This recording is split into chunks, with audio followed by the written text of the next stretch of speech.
Hello, okay, story time. So remember, Noah came back to the workshop to give the children, Chaya and Neil, their jewels back.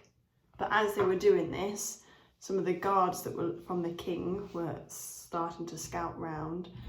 Noah created a scene.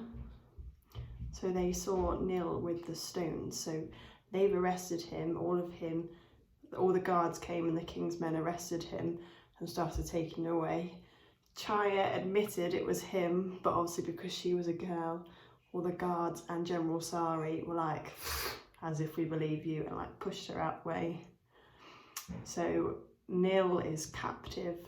Char thinks her best friend was going to die because of her, and we're not quite sure where Noah stands in all of this. So here we go. Chaya trudged back to the workshop and sat on Neil's empty stool. She put her head down on his work table and punched the surface. Tears spilled down from her face and darkened the partly carved locust he'd been working on. She had to pull herself together. There was no time to waste. She was the one who'd got Neil into this, and it was up to her to fix things. She looked up and dried her eyes. There was a movement in the corner of the workshop. Noah was standing by the far wall. What on earth? Chaya glared at her. I'm sorry about what happened, said Noah. Go away, said Chaya. You shouldn't be here. You tried to take the blame. Noah seemed to consider Chaya, and her head cocked to one side. I am to blame. Chaya got up and paced the room. She had to help Neil. What could she do? Why did you do that? Said Noah. Do what? Would you just leave? I don't have time for this right now. But Noah stayed where she was, staring outside as in deep in thought. I mean, she said, turning to Chaya briefly, you know the consequences for being caught. Why on earth did you say you did it, even if it was true? Because Neil is my friend. Is that so hard to understand? Noah stared at Chaya for a few minutes before turning back to the outside again. Chaya picked up Neil's carving tools that had been scattered on the floor when he was dragged out. She felt Noah's eyes on her and she wrapped them in a rag and dropped them in her pocket. Where are you going? Asked Noah, and Chaya made for outside. Chaya ignored her. Wait, Noah hurried up behind. Aren't you going to help your friend? Chaya turned to her sharply. Of course I am. How? Noah ran beside Chaya, struggling to keep up on the narrow path without stumbling into the paddy field. How will you help him? By doing what I do best. And what's that? Breaking into places and making off with stuff, said Chaya, and she strode away as Noah stared after her in surprise. Chapter 8. As evening fell, Chaya waited in Father's easy chair on the veranda, her knees drawn up under her chin. The leaves of the neem trees rustled in the breeze, filling the air with the herby scent. The gate clanked open and Chaya bounded out of the chair as Father came in. He looked up and sighed. He climbed the 3 wide steps to the veranda very slowly, as if dreading the inevitable question. Father! Chaya was too afraid to ask him. She could guess the answer already. The king wasn't known for showing mercy. Father sank into the easy chair but didn't lean back. He patted the chair next to him. Come here. Is it bad news? She said, taking a seat. Why didn't you tell me, Chaya? He pressed his fingertips to his forehead. Neelan, the jewel thief? I can't believe it. You must have known. Chaya pushed her fingers into the weaving of her seat. He's not a thief. It really isn't. Please trust me on this. There's been a mistake. Father shook his head. There was no mistake. He was caught with the jewels. Could she tell him? No. Father would never turn her in. He'd lock her up at home to protect her and never let her rescue Neil. He might even turn himself in to do the right thing by Neil. But a guard near the Queen's quarters said it was a girl, she said. That's what he insists, but that can't be true, of course. He's afraid and making up things. Everyone else reported different descriptions of the boy. The truth is, people were panicking and running, and no one knew whom was chasing who. The edges of the weaving cut into her skin as Chaya gripped it harder. But if they just asked that guard, he's been fired, Chaya. Only one person at the palace knew that Neil wasn't the jewel thief, and he was now gone. How could they do that? She yelled. He didn't do anything. The king doesn't take too kindly to a breach like this. You know how he is. All the region's been fearful of an uprising against him, with good reason. Chaya took a deep breath and tried to calm her racing heart. What happens now? What about Neil? Father took her hand. I'm so sorry, my child. The king's given his verdict. No! Chaya got up and snatched her hand away. No, there hasn't been a trial. What about witnesses? Someone else could have planted the jewels in the workshop. That's just not fair. Chaya, there were tears in Father's eyes. I know that this is hard for you. Nilan is your best and oldest friend, but he's done something terrible. No, he hasn't. The king can't do this. What about proof? They can't sentence an innocent person to death. That's just it. There's no need for proof, Chaya. The boy's confessed. So he has obviously confessed to save his friend, Chaya, but all Chaya wants to do is save Nilan because she's actually the one that's done it. Chapter 9. Chaya curled up in her chair while Father poured her a tumbler of water from the clay pitcher. Her body felt numb. All she could think about was Neil in a dark, lonely prison, about to pay the ultimate price for a crime she had committed. But if she said something, it would be Father instead. I spoke to his family, Father handed her the water. I told his mother I can find her a job once she's had her baby. Chaya pictured Neil's distraught family. His lean, stooped father, his hands fragrant with a cinnamon bark he'd peeled all day, his round, cheery mother, his 2 younger brothers and sister, and a baby sibling he might never see. No! Chaya sat up and thumbed the tumbler down. She had to put her plan into action right away. Father, she said, I want to see him. I don't think that's a good idea, Chaya, even if it were possible. Please, Father, Chaya squeezed his wrist. I must see him. I have to say goodbye. She'd never even seen the prison. She had to know where it was and what it was like before she planned to rescue. Just 5 minutes. I want to say goodbye to him one last time. Chaya, Father shook his head. Please, Father, please. I'll never ask for anything again. My best friend is going to die. Oh, Chaya, Father sighed. I'll see what I can do. So she's wanting to see the prison, so she knows where it is and what it's like inside, so she can break into it, because obviously she can't break into a place she doesn't even know where it is. So she's asking to see Neil one more time, but that's a slight cover-up. Chaya clutched the paper bag of jambu fruits in her hand as she accompanied her father to the palace. A guard at the main entrance put his hands together in greeting to Father and waved them through with a smile.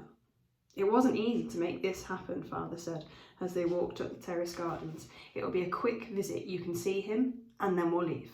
He kept looking from her from time to time. I'm not sure if this is good for you, seeing him now. We've been over this, Father, said Chaya.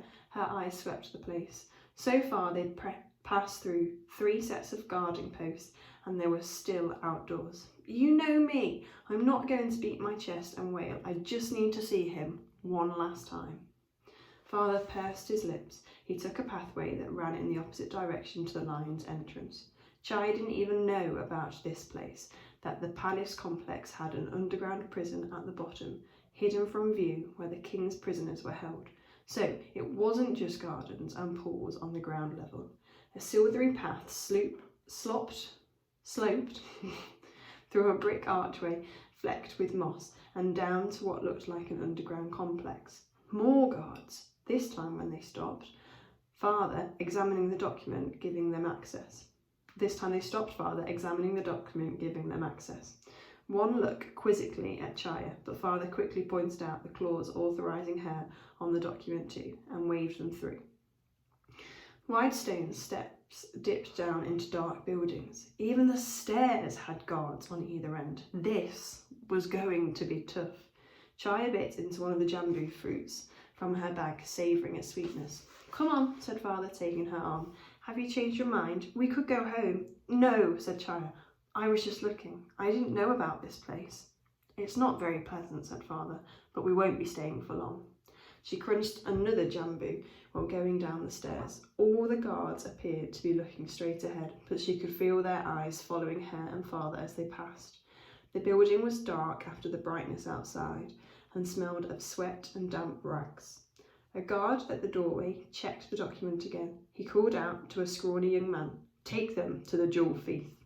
Chaya bristled at that. Neil had a name. She glared at the guard as she crunched her jambu and followed the young man inside. He unlocked a large iron-grilled door and it clanged open. A bare corridor lay ahead, tiny windows set in the walls on one side. On the other side were the cells. As they walked down, Chaya looked straight in front. It seemed wrong to look at the prisoners as if they were on display. Even so, she could sense them staring at her through the iron bars. Right at the end, the guard unlocked the cell gate and pushed it open. "Go on," he said. Neil was sitting on the floor of the tiny cell. He looked red-eyed and worn, but got up and greeted Father with his palms together as soon as he saw them. He smiled at Chaya, his pastel blue shirt now brown and a gash running across one cheek. A stab of anger sliced through Chaya. "Neelam," Father's voice was gentle. "How are you doing, boy?" Neil nodded. "Thank you for coming. Nice to see you too, Chaya." He sounded like he had a bad cold. "Hi, Neil," she said. Her eyes swept over the cell. It was only about 6 feet by 6. No windows, but there was one directly outside the bars into the corridor. "Are those for me?" Neil was pointing to the bag in her hand. "Oh, yes," she said, pushing the jambu fruit at him. The window was too small for her, wasn't it? She squinted at it. "Thanks," he said, looking into the bag, "even though you've eaten most of them." "What?" Chaya frowned. "Oh, sorry, I was distracted." She shook her head. "There's still loads at the bottom." She gave him a meaningful look, but he seemed bewildered. Father patted Neil. "Has your family been again, Neelam?" "No, sir. They were allowed yesterday, but not anymore." "That's not right. I'll see what I can do, okay?" Father looked at Neil kindly, but seemed unsure about what to say. "They must want to be with you at this time." "It's all right, sir. It's better this way." The guards were everywhere. How on earth would she get in here to get Neil out? "But about my family, sir," said Neil. "Without my wages—" "I understand, Neelam," said Father. "Don't worry about all of that. They will be taken care of. I'll make sure of it." "I couldn't help you, boy," Father's voice broke slightly, "but I won't let your family down." There was only one entrance into the hall with cells and the windows. Even if she could get in, could Neil get out through one? "Thank you, sir. That means a lot." Chaya gripped the cold iron bars of the cell. She had about 20 hours till Neil was taken away to his death. "I wish I could do more for you." Father cleared his throat and looked at Chaya. "Right, we better go before they come and ask us to. I'll be here tomorrow, Neelam." "Bye, Neil." Chaya strode out ahead of Father. But what was at the back of the cell block? Oh, hang on. What was at the back of the cell block anyway? It would be useful to know what was beyond the walls of Neil's cell. Maybe if they wandered that way, she might find out. But when they got out of the area outside the cell block, the young man was waiting for them. Without a word, he ushered them the same way they came in. "What was all of that about?" Father stared at Chaya. "What?" Chaya squinted up at the canopy of trees. Sometimes trees were useful. People never looked upwards. "After all that, you hardly said a word to Neelam. What was all that looking around everywhere except at him?" Chaya shrugged. "People grieve in different ways." She watched Father's face to see if he had any clue what she was planning, but he never seemed quite sure of it, if it was over for Neil. Father squeezed her hand. "I'm so sorry about all of this, for you, Neil, and his family." She squeezed his hand back. If only she could tell him she had no intention of letting Neil go to his death. His tools, which she'd hidden in the bottom of the bag of jambu fruits, would be useful for him. But she wasn't counting on just that. No, this job was mostly Chaya's. We're going to stop there. So she's been in to see Neelan in prison, scouted out the room in order to work out how to break him out, but obviously Father's a bit confused, like, you were so desperate to go and you hardly spoke to Nil, so whether he's going to be watching her a bit more, we don't know. And she's given Nil his carving tools, so whether he twigs what he's meant to do with them, we don't know either. But we'll find out tomorrow.